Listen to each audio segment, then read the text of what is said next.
जो outmost electron है उसको हमें न्यूक्लियर अट्रैक्शन से फ्री करना पड़ता है और अट्रैक्शन को ओवरकम करने के लिए एनर्जी प्रोवाइड करनी पड़ती है। तो 1 मोल ऑफ गैसेस एटम को गैसेस केटाइन में कन्वर्ट करने के लिए जो एनर्जी चाहिए होगी दैट इज आयोनेशन एंथैल्पी और ionisation energy. The minimum energy required to remove an electron from 1 mole of gaseous atom is called ionization energy और ionization enthalpy। क्योंकि यहाँ पर हमें एनर्जी प्रोवाइड करनी पड़ रही है तो हम एंथैल्पी का साइन क्या लेंगे, पॉजिटिव लेंगे। जितना स्ट्रांगली इलेक्ट्रॉन एटम के साथ हेल्ड होंगे उतनी ज्यादा एनर्जी हमें प्रोवाइड करनी पड़ेगी। क्लियर। अब जो मेटल है उनके आउटरमोस्ट शेल के अंदर जो इलेक्ट्रॉन प्रेजेंट होते हैं, जैसे इस केस में आप देखें इस इलेक्ट्रॉन को न्यूक्लियस अट्रैक्ट कर रहा है। इस न्यूक्लियर अट्रैक्शन को ओवरकम करने के लिए हमें एनर्जी प्रोवाइड करनी होगी in the form of radiation, in the form of heat. तो जो मिनिमम एनर्जी हमें प्रोवाइड करनी पड़ रही है उसे हम क्या कहेंगे, ionisation enthalpy. Enthalpy word normally हम क्वांटिटी 1 मोल के लिए यूज करते हैं। तो 1 मोल ऑफ गैसेस एटम को गैसेस केटाइन में कन्वर्ट करने के लिए जो एनर्जी हमें प्रोवाइड करनी पड़ रही है that is ionisation enthalpy. Isolated का मीनिंग क्या है, अकेला एटम होना चाहिए।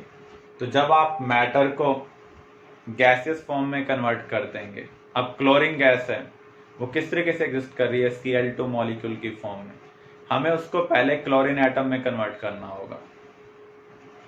तो क्लोरीन मॉलिक्यूल से क्लोरीन एटम बनाने के लिए जो एनर्जी चेंज हुआ है उसको हम यहां पर कंसिडर नहीं करेंगे। हम क्लोरीन एटम को क्लोरीन मोनोपॉजिटिव के अंदर कन्वर्ट करने के लिए जो एनर्जी चेंज कंसिडर करेंगे उसे हम क्या कहेंगे, आयोनाइजेशन एंथैल्पी और ionisation energy. Successive ionisation enthalpy metal की प्रॉपर्टी होती है इलेक्ट्रॉन का लॉस करना। उनके आउटरमोस्ट शेल में 1, 2 और 3 इलेक्ट्रॉन प्रेजेंट होते हैं। तो आउटरमोस्ट शेल को कंप्लीट करने के लिए वो 1, 2 या 3 इलेक्ट्रॉन का लॉस करेंगे। सभी इलेक्ट्रॉन का वो एक साथ लॉस नहीं करते हैं, पहले एक इलेक्ट्रॉन निकलेगा फिर दूसरा फिर तीसरा।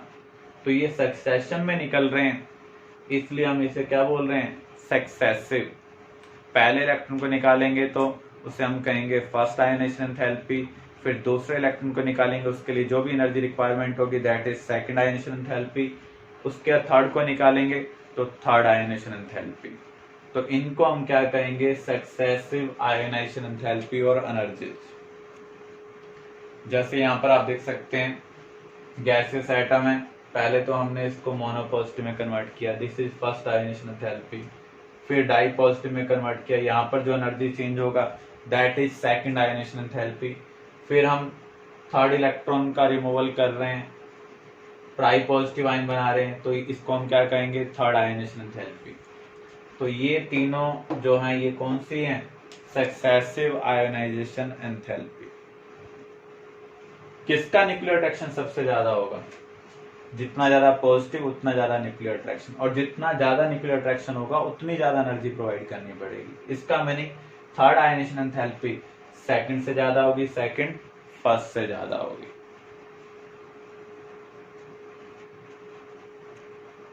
कौन कौन से फैक्टर्स हैं जो आयोनाइजेशन एंथैल्पी को इंपैक्ट करते हैं। फर्स्ट है साइज, जब आप डाउन द ग्रुप मूव करते हैं तो साइज इंक्रीज होता है। इसका मीनिंग जो आउटमोस्ट इलेक्ट्रॉन है वो न्यूक्लियस से फार अवे जा रहा है। आपने फोर्स का फार्मूला पढ़ा हुआ है, Q1 Q2 upon are square. जब भी पॉजिटिव नेगेटिव चार्ज अट्रैक्ट करते हैं तो उसके फोर्स को कैलकुलेट करने के लिए हम ये रिलेशनशिप यूज करते हैं, इसे हम बोलते हैं कूलम्ब्स लॉ। तो जितना ज्यादा चार्ज होगा उतना ज्यादा अट्रैक्शन होगा, जितना ज्यादा डिस्टेंस होगा उतना कम क्या होगा, अट्रैक्शन होगा। तो जब आप डाउन द ग्रुप मूव कर रहे हैं तो आउटरमोस्ट इलेक्ट्रॉन न्यूक्लियस से फार अवे जा रहा है, अट्रैक्शन क्या हो रहा है, कम हो रहा है। अगर अट्रैक्शन कम होगा तो एनर्जी भी कम प्रोवाइड करनी पड़ेगी। तो इसका मीनिंग जो आयनेशन एनर्जी है वो डाउन द ग्रुप क्या हो रही है, डिक्रीज। इसलिए हम कह रहे हैं जो आयनेशन एनर्जी है वो एटॉमिक साइज के क्या है, इनवर्सली प्रोपोर्शनल है। जैसे जैसे साइज इंक्रीज होगा न्यूक्लियर अट्रैक्शन डिक्रीज होगा, जो एनर्जी हमें प्रोवाइड करनी होगी वो भी क्या होगी, डिक्रीज होगी। अगर हम लेफ्ट टू राइट मूव करते हैं तो साइज क्या होता है, डिक्रीज। न्यूक्लियर अट्रैक्शन क्या हो रहा है, इंक्रीज हो रहा है, इसलिए आयनेशन एंथैल्पी भी क्या हो रही है, इंक्रीज हो रही है। इफेक्टिव न्यूक्लियर चार्ज, जितना ज्यादा इफेक्टिव न्यूक्लियर चार्ज होगा उतनी ज्यादा आयोनाइजेशन एनर्जी होगी। इफेक्टिव न्यूक्लियर चार्ज का मीनिंग क्या है, जो न्यूक्लियस के अंदर प्रोटॉन प्रेजेंट है इफेक्टिवली वो कितना ज्यादा अट्रैक्शन क्रिएट कर पा रहे हैं फॉर आउटर मोस्ट इलेक्ट्रॉन, क्योंकि रास्ते में अदर इलेक्ट्रॉन भी आएंगे आउटर मोस्ट और न्यूक्लियस के बीच में। जैसे जैसे रास्ते के अंदर during motion electron inner shell वाले बीच में आएंगे, न्यूक्लियर अट्रैक्शन नहीं हो पाएगा। तो आउटर मोस्ट इलेक्ट्रॉन के लिए कितना न्यूक्लियर अट्रैक्शन हो रहा है उसे हम क्या बोलते हैं, इफेक्टिव न्यूक्लियर चार्ज। जितना ज्यादा होगा उतनी ज्यादा क्या होगी, आयोनाइजेशन एंथैल्पी होगी। तो यहाँ पर हम सिंपली कंसिडर कर रहे हैं अभी के लिए, लिथियम के पास 3 प्रोटॉन है, बेरिलियम के पास 4 है, तो इसका अट्रैक्शन ज्यादा है, तो इसकी जो आयोनाइजेशन एंथैल्पी वो इसके कंपैरिजन में क्या होगी, ज्यादा। लेकिन ये अप्लाई किसके लिए होगा, पीरियड के लिए अप्लाई होगा, ग्रुप के लिए अप्लाई नहीं होगा। स्क्रीनिंग और शील्डिंग इफेक्ट, जितने ज्यादा इलेक्ट्रॉन इनर शेल के अंदर प्रेजेंट होंगे उतना ज्यादा वो शील्ड करेंगे, स्क्रीन करेंगे आउटर मोस्ट इलेक्ट्रॉन को।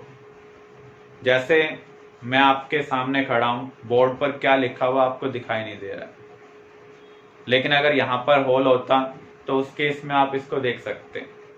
तो जितना ज्यादा यहाँ पर गैप प्रेजेंट होगा उतना ज्यादा आप इसको विजुलाइज कर पाएंगे। सिमिलर वे में जो न्यूक्लियस है वो आउटमोस्ट इलेक्ट्रॉन को कितना विजुलाइज करेगा, ये किसके ऊपर डिपेंड करता है। जितने ज्यादा इनर शेल के अंदर इलेक्ट्रॉन आएंगे उतना कम विजुलाइज कर पाएगा। अगर क्राउडिंग ज्यादा होगी, कोई दूर खड़ा है तो आप उसको कम विजुलाइज कर पाएंगे। अगर क्राउडिंग कम है तो आप उसको आसानी से विजुलाइज कर पाएंगे, और जितना ज्यादा विजुलाइजेशन होगा उतना ज्यादा अट्रैक्शन होगा। तो यहाँ पर इनर शेल में जितने ज्यादा इलेक्ट्रॉन आ रहे हैं उतना कम इफेक्टिव न्यूक्लियर अट्रैक्शन लग रहा है, उतनी कम क्या होगी, आयोनाइजेशन एनर्जी होगी।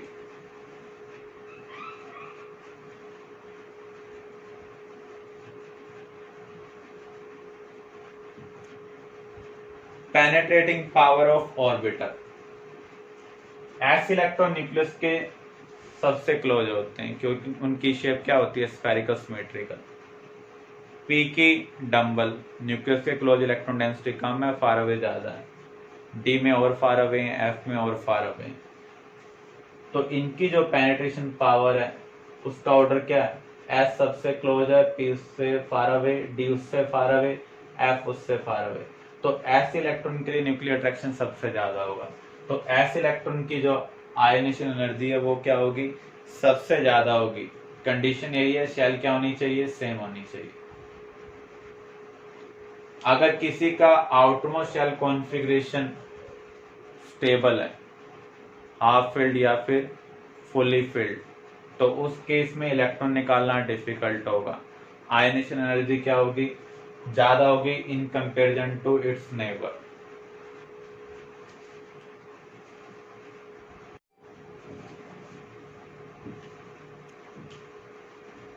जैसे हम देखें बेरिलियम और बोरॉन, ये एक ही पीरियड के मेंबर है। कॉन्फ़िगरेशन वाला जो केस है वो आपको पीरियड में देखना है, क्योंकि ग्रुप के सभी मेंबर का जो आउटमोस्ट शेल कॉन्फ़िगरेशन होता है वो क्या होता है, सेम होता है। तो बेरिलियम और बोरॉन के कॉन्फ़िगरेशन को हम कंपेयर करें, इसमें जो एस सब शेल है वो कंप्लीटली फिल्ड है। बोरॉन के केस में अगर हम देखें, जो आउटमोस्ट सब शेल है वो कंप्लीटली फिल्ड नहीं, तो ये कॉन्फ़िगरेशन इसके कंपैरिजन में ज्यादा स्टेबल है। जब किसी नेबर का कॉन्फ़िगरेशन ज्यादा स्टेबल हो उसकी आयनेशन एनर्जी क्या होगी, ज्यादा होगी। Normally left to right ionisation enthalpy क्या होती है, इंक्रीज होती है। लेकिन अगर किसी के कॉन्फ़िगरेशन स्टेबल है, सब शेल कंप्लीटली फिल्ड है, या हाफ स्टेबल कॉन्फ़िगरेशन है, या फुली फिल्ड स्टेबल कॉन्फ़िगरेशन है, तो उस केस में उसकी आयनेशन एंथैल्पी उसके जस्ट नेबर से क्या होगी, ज्यादा होगी। नेक्स्ट नेबर को नहीं देखना आपको। तो यहाँ पर बेरिलियम की जो आयनेशन एंथैल्पी है वो बोरॉन से क्या है, ज्यादा। आप ये कह सकते हैं ग्रुप 2 के जो मेंबर हैं उनकी आयनेशन एंथैल्पी ग्रुप 13 के कोरस्पॉन्डिंग पीरियड मेंबर से क्या होगी, ज्यादा होगी। ऐसे ही आप मैग्नीशियम और एल्युमिनियम का कंपैरिजन कर सकते हैं। मैग्नीशियम के केस में भी जो एस सब शेल होगी वो कंप्लीटली फिल्ड होगी, लेकिन एल्युमिनियम के केस में जो आउटमोस्ट सब शेल होगी वो कंप्लीटली फिल्ड नहीं होगी। तो जब भी किसका भी कॉन्फ़िगरेशन स्टेबल होगा उसकी आयनेशन एंथैल्पी उसके जस्ट नेबर से क्या होगी, ज्यादा होगी। तो यहाँ पर हम ये कह सकते हैं ग्रुप 2 एलिमेंट की जो आयनेशन एंथैल्पी है वो ग्रुप 13 से क्या होगी, ज्यादा होगी। ऐसे ही ग्रुप 15 एलिमेंट्स का हाफ फिल्ड स्टेबल कॉन्फ़िगरेशन है, उनके आयनेशन एंथैल्पी ग्रुप 16 एलिमेंट से क्या होगी, ज्यादा होगी, क्योंकि इनकी जो आउटरमोस्ट शेल है वो स्टेबल कॉन्फ़िगरेशन के साथ नहीं है। तो यहाँ पर नाइट्रोजन की जो आयनेशन एंथैल्पी है वो ऑक्सीजन से क्या है, ज्यादा है। फास्फोरस की सल्फर से ज्यादा है।